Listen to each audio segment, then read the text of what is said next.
Hey there, folks. Welcome to Sector G, our live broadcasting venue here at PAX Prime. I'm your host, Chris Waters. Let me hear from the audience who's here eating a bunch of bacon and ready to watch a live show.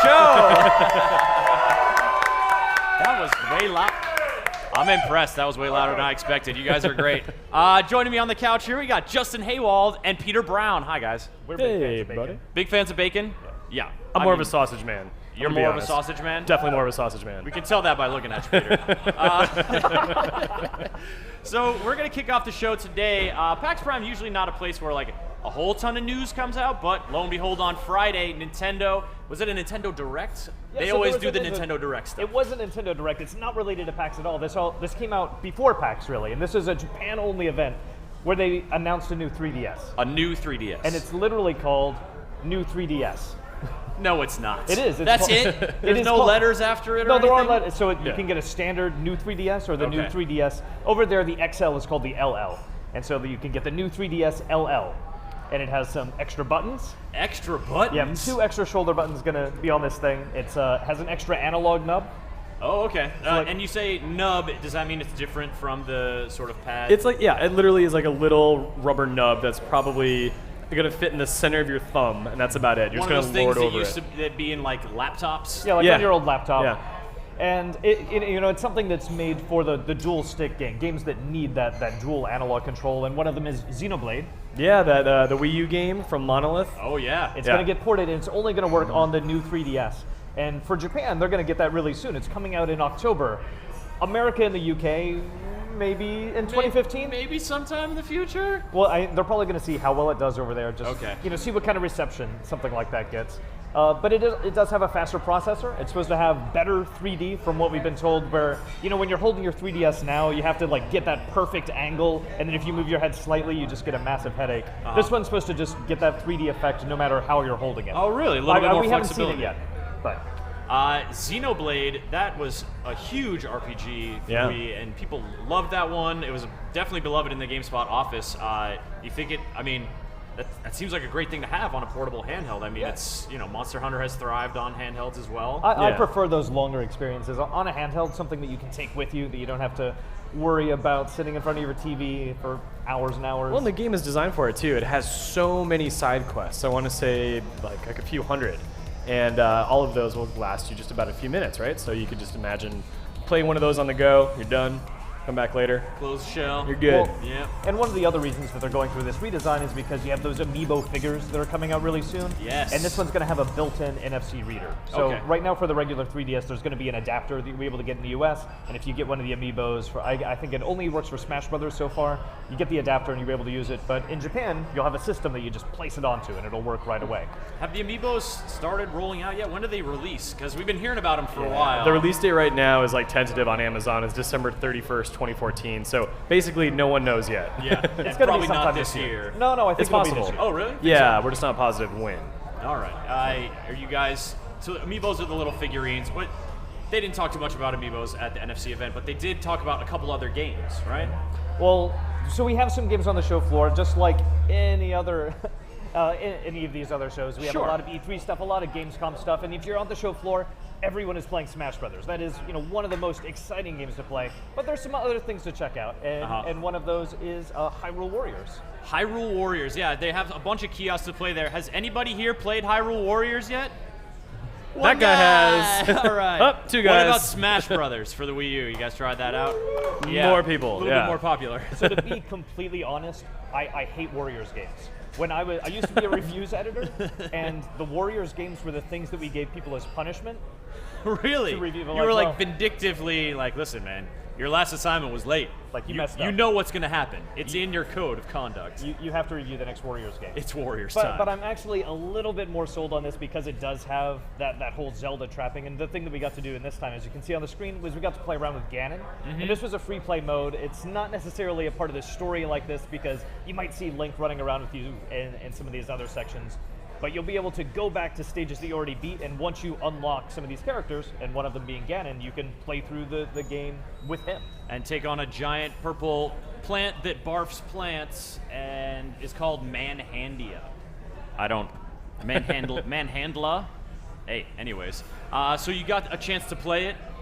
Peter? Yeah, well, I've played it in the past. I didn't play it at this show, but I mean, look, it really is a Warriors game through and through. It has a lot of the Zelda, like touches, like the music, like these little things that remind you of Zelda. Yeah. So that kind of is like a nice little thing that like draws out a Pavlovian response. But, I mean, you kind of have to have an affinity for this sort of game.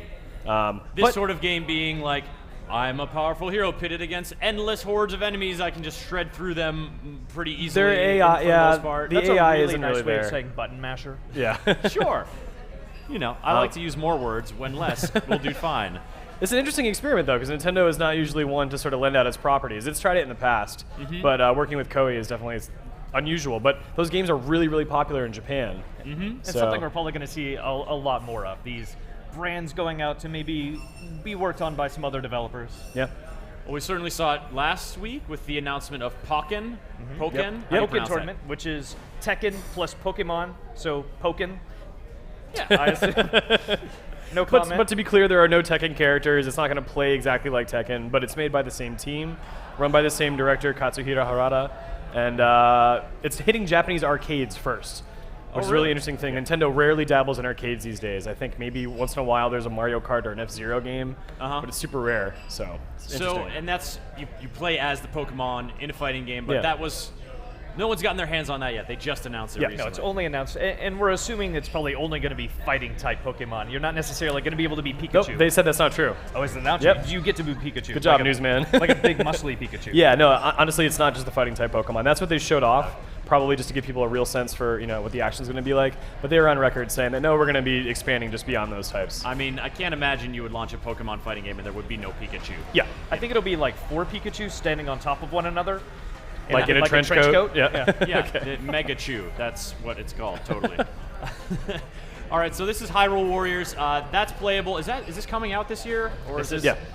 Yeah, it's slated for I fall? think it's coming. Yeah, coming this fall. People will be able to play it very soon. And this was also put together with Team Ninja, as you can see, maybe by the character design. And it's not totally standard Nintendo. Definitely We see a little Team Ninja influence there, maybe? I think a small amount of Team Ninja influence. It's not that small, You Justin.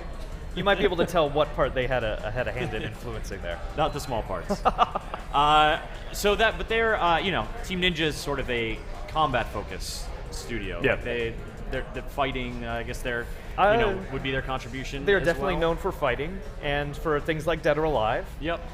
Yes, they are. Yeah. So Hyrule Warriors is out on the PAX show floor. Folks can play it here. What else? What's another sort of game they got out there? There's one called Fantasy Life. Fantasy Life, yeah. This is All like right. is a game from Level 5, I believe. Oh, Is that really? correct? Level Being 5. developed by, it's being published by Level 5 and Published by Nintendo, them. Okay. and developed by Brownie Brown. They're one of the Oh, guys okay. who did the Layton section, the RPG section of one of the Layton games. They also helped develop Mother 3. Yeah, they made a Mana game on Game Boy Advance when that first came out. So they have a really good pedigree of making these fun RPGs. And when you're playing it, there's a game that came out recently. I don't think it really resonates with our readers. Disney Magical Life, though, Disney is a lot of Magical fun. Life. That sounds wonderful. Who doesn't want to live the Disney Magical Life? This is like that, but with a more standard fantasy type trappings where you can take on different classes and be, a warrior or a paladin or maybe a cook or a blacksmith. So in this gameplay footage, the person just changed their life to a blacksmith. Yeah, you're literally living out a fantasy life. It's that easy. Yeah, just like in real life, you decide I'm going to be a paladin today. Guess I'll be paladin, and it kind of borrows some stuff from Final Fantasy XI, where you can take on these classes and level up in them, and then when you want to change over to something else, you still have some of the abilities from there, but you're not going to lose all of the progress that you already made. So you'll start from level 1 as a cook, but you still have all the stuff that you did as a paladin.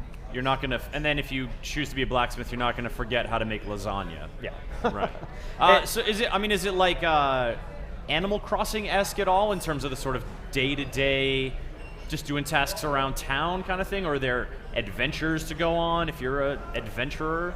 I guess you could call it like an Animal Crossing RPG, because there is a combat element. There are things to do outside of just the Animal Crossing being more of a life experience. There's This Cooking is more of Mama. this is more of a game.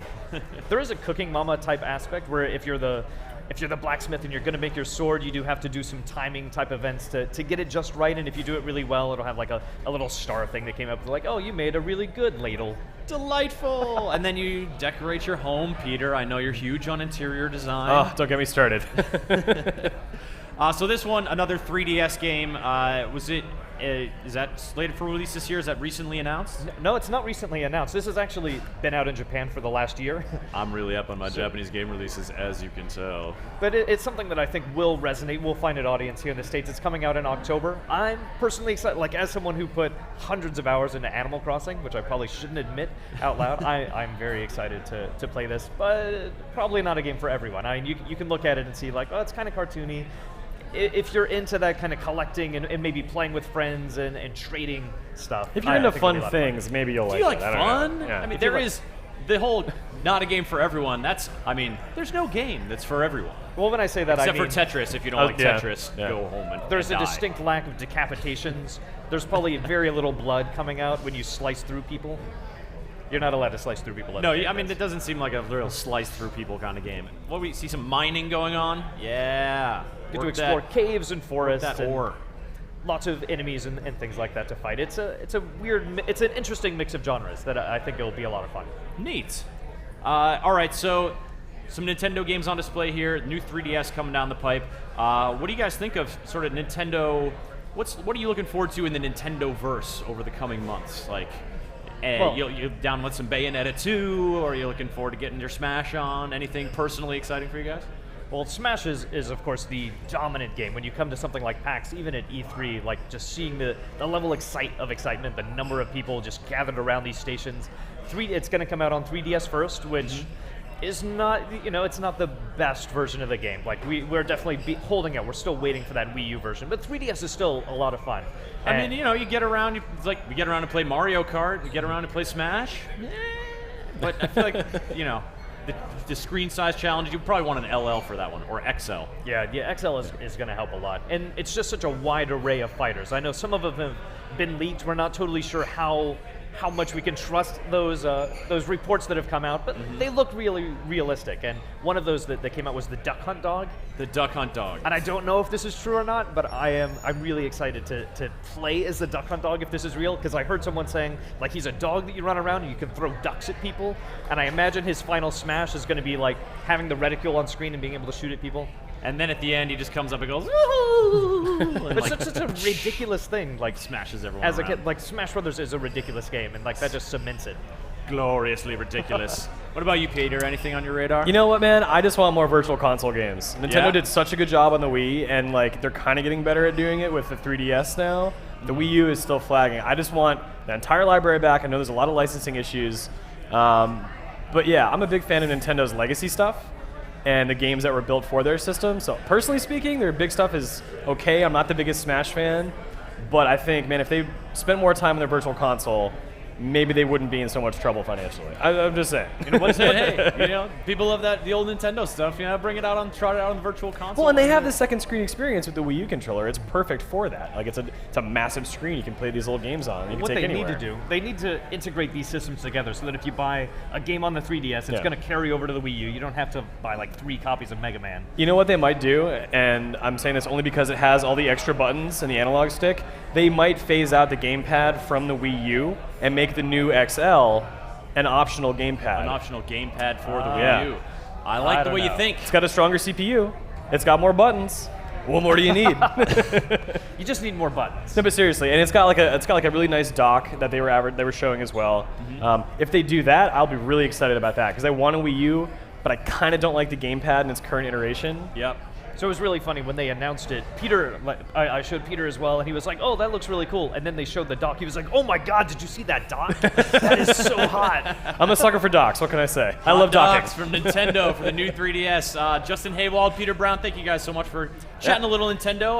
I'll release you into the PAX Wilds to play games or eat some board bacon. games or try to get more pins. I know you're a pin chaser. I am. That makes it sound dirty and wrong. It is a little dirty, but not wrong.